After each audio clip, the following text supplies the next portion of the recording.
చర్ల issue చర్చకు వస్తే మేము పోనే పోమని చెప్పి లీక్లు ఇవ్వడం జరిగింది ముందు రోజు.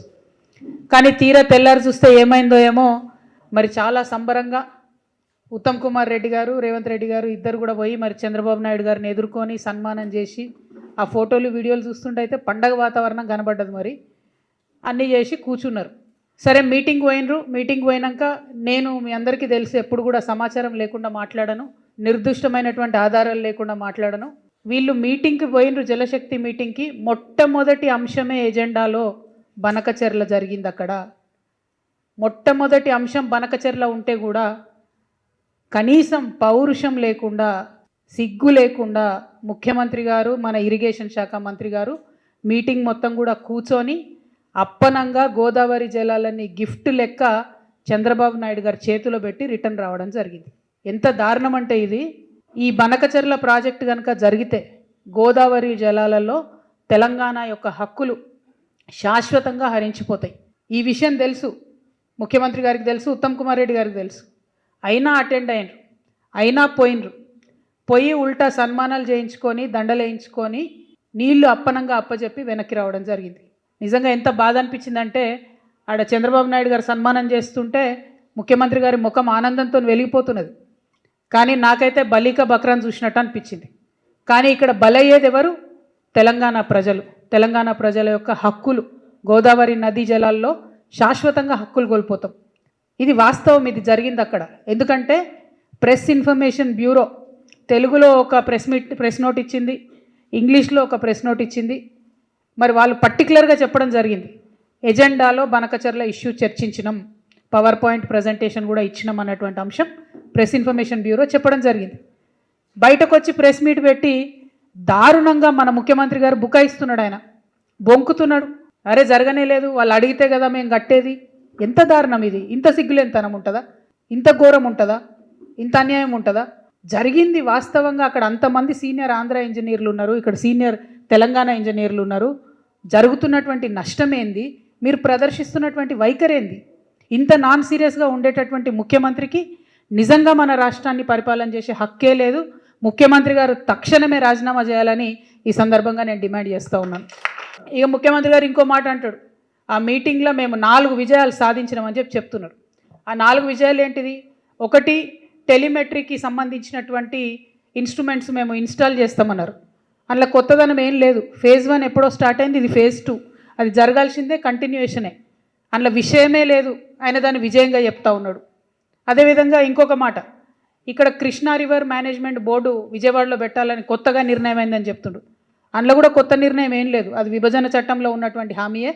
గోదావరి మేనేజ్మెంట్ బోర్డు హైదరాబాద్లో ఉంటే కృష్ణా రివర్ మేనేజ్మెంట్ బోర్డు ఆంధ్రాలో ఉంటుంది. అందులో పెద్ద విషయం ఏం లేదు, కొత్తది లేదు, ఈయన సాధించింది కూడా ఏం లేదు. ఇక శ్రీశైలం రిపేర్లు, మన భూభాగంలో ఉన్నటువంటి నాగార్జున సాగర్ని మనం రిపేర్ చేయాలి, వాళ్ళ భూభాగంలో ఉన్నటువంటి శ్రీశైలంను వాళ్ళు రిపేర్ చేయాలి. అది కూడా విభజన చట్టంలో ఉన్నటువంటిదే. ఇప్పుడు ఈయన కొత్తగా సాధించిందే లేదు, తెచ్చింది లేదు. దాన్ని కూడా మా విజయం అని చెప్తా ఉన్నారు. ఇక 4వది ఆఫీసర్స్ కమిటీ. ఇది కూడా కొత్త విషయం కాదు. ఇదివరకు కూడా ఇదే నదుల అనుసంధానం విషయం జరిగినప్పుడు ఇప్పుడు కూడా ఆఫీసర్స్ కమిటీ వేసిరు, ఇప్పుడు కూడా ఆఫీసర్స్ కమిటీ వేసిరు. ఇప్పుడు ఆఫీసర్స్ కమిటీలో తెలంగాణ అంశాలన్నిటితో పాటు తెలంగాణకు తీవ్రంగా నష్టం చేసేటటువంటి బనకచెర్లను కూడా యాడ్ చేసిండ్రు. అది ఈయన అక్కడ దగ్గరుండి కూర్చొని చూసి సంతకం పెట్టి ఇక్కడికి వచ్చిండ్రు. అదొకటే కొత్తదనం, అదొకటే ఆయన సాధించుకొచ్చిన విజయం. తెలంగాణ ప్రజల హక్కులన్నింటినీ చంద్రబాబు నాయుడు గారి కాళ్ళ దగ్గర తాకట్టు పెట్టి రావడం తప్పితే ఈ మొత్తం అంశంలో రేవంత్ రెడ్డి గారు సాధించినటువంటి విజయం అనేదే లేదు. ఇవాళ నేను ఆంధ్ర ప్రాంత ప్రజలకు కూడా అపీల్ చేస్తూ ఉన్నాను, ఈ బనకచెర్ల ప్రాజెక్టు వల్ల ఆంధ్ర ప్రాంత ప్రజలకు లాభం లేదు. ఆల్రెడీ నీళ్ళు వస్తున్నటువంటి ఆయకట్టుకు మళ్ళీ నీళ్ళు ఇచ్చేటటువంటి ఒక ప్రాజెక్టు డిజైన్ చేసిరు తప్పితే ఇందులో కొత్తదనం లేదు. ఆంధ్రప్రదేశ్లో ఇప్పటికీ కూడా నీళ్లు రానటువంటి ప్రాంతాలకు నీళ్లు రావాలని మీ సోదరుగా నేను కోరుకుంటున్నాను. కానీ ఈ ప్రాజెక్టు, బనకచెర్ల ప్రాజెక్టు ఒక కుట్రపూరితమైనటువంటి ప్రాజెక్టు, కాంట్రాక్టర్ల కోసం కడుతున్నటువంటి ప్రాజెక్టు, దాంట్లోంచి వచ్చేటటువంటి కమిషన్ల కోసం కడుతున్నటువంటి ప్రాజెక్టు. ఇవాళ నేను సవాల్ చేస్తూ ఉన్నాను, ఖచ్చితంగా ఇదే ప్రాజెక్టు మెగా కృష్ణారెడ్డి గారికే ఇవ్వడం జరుగుతుంది. మళ్ళీ మెగా ఇంజనీరింగ్ కంపెనీ నుండి తనకొచ్చేటటువంటి వాటా కోసం మన భవిష్యత్తుని, గోదావరి నది జలాల వాటాను మొత్తం కూడా తాకట్టు పెట్టి మన ముఖ్యమంత్రి రేవంత్ రెడ్డి గారు హైదరాబాద్ రావడం జరిగింది. మీరు చూడండి, ఇది జరగకపోతే రేపు ఈ ప్రాజెక్టు మెగా ఇంజనీరింగ్కి ఇవ్వకపోతే మీరు చూడండి.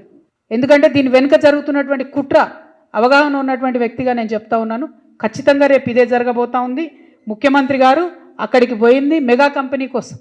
మెగా కంపెనీలో 85,000 కోట్ల ప్రాజెక్టులో ఆయనకు వచ్చేటటువంటి వాటా కోసం పోయిన తప్ప ఇంకో దానికి పోలే.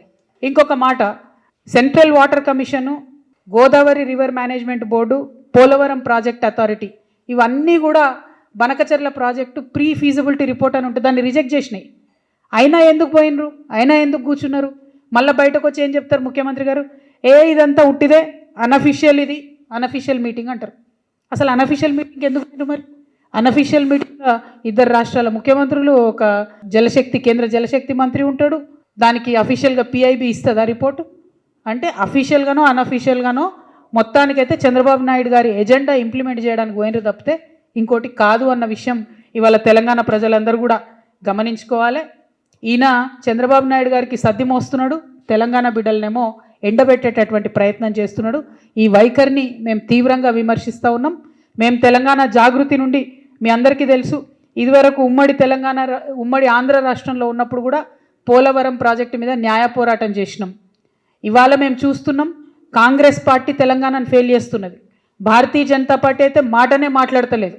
అందుకనే మాలాంటి సంస్థలు ఇప్పుడు ముందుకు రావాల్సినటువంటి అవసరం ఉన్నది. తెలంగాణ జాగృతి నుండి న్యాయ పోరాటం చేస్తాం. తప్పకుండా బనకచెర్ల ప్రాజెక్టును ఆపి తీరుతామని కూడా ఈ సందర్భంగా మేము తెలియజేస్తూ ఉన్నాము.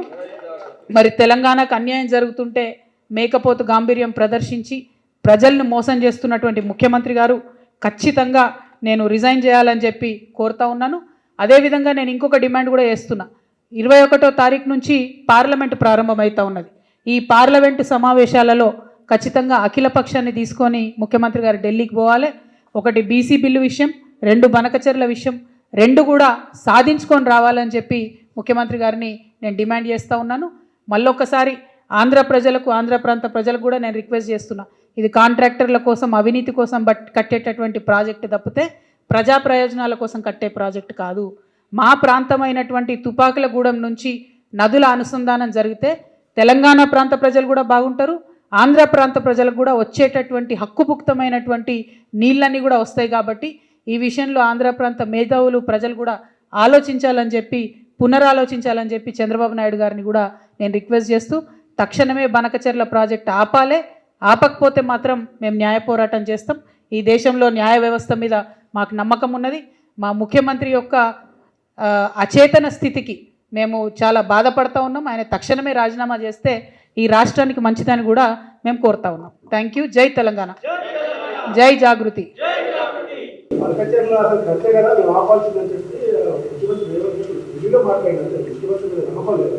100% లేదు. ఒకటే మీటింగ్కి పోయినటువంటి ఆంధ్ర మంత్రి గారు బయటకు వచ్చేమో మేము బనకచెర్ల కడుతున్నాం, బనకచెర్ల మీద డిస్కషన్ అయిందని చెప్పిండు. ప్రెస్ ఇన్ఫర్మేషన్ బ్యూరో కేంద్ర ప్రభుత్వ సంస్థ ఇచ్చినటువంటి ప్రెస్ రిపోర్ట్లో కూడా, దాంట్లో కూడా బనకచెర్ల మీద డిస్కషన్ అయింది, ఆఫీసర్స్ కమిటీలో ఉంటుందని చెప్తున్నారు. ఇక ముఖ్యమంత్రి గారు బయటకు వచ్చేమో డిస్కషన్ కాలే అంటుండు. వీరి యొక్క గత చరిత్ర మనకు తెలుసు కదా. ఆయన పెట్టుకున్న ఓట్లు, ఆయన మాట్లాడిన మాటలు, ఆయన ఎగ్గొట్టినటువంటి రైతు బంధులు, రైతు భరోసాలు, కళ్యాణ లక్ష్మిలు అన్నీ మనకు తెలిసినాయి కదా. సో ఆయన చరిత్ర తెలుసు కాబట్టి ఖచ్చితంగా మన ముఖ్యమంత్రే, మన తెలంగాణ ముఖ్యమంత్రే అబద్ధం ఆడుతున్నాడని తేట తెల్లమైపోయింది అలా ప్రజల ముందట. అందుకే బలంగా చెప్తా ఉన్నాం, ఆయన రాజీనామా చేయాలి. ఆయనకు పదవిలో కొనసాగేటటువంటి అర్హతనే లేదు. బనకచెర్ల ఇష్యూ చాలా ఇంపార్టెంట్ ఇష్యూ, శాశ్వతంగా మన నదీ జలాలకు దూరమయ్యే ఇష్యూ కాబట్టి దాని మీద ఈరోజు మాట్లాడతాం. ఆ ఇష్యూ మీద కూడా నేను మళ్ళీ క్లారిటీస్.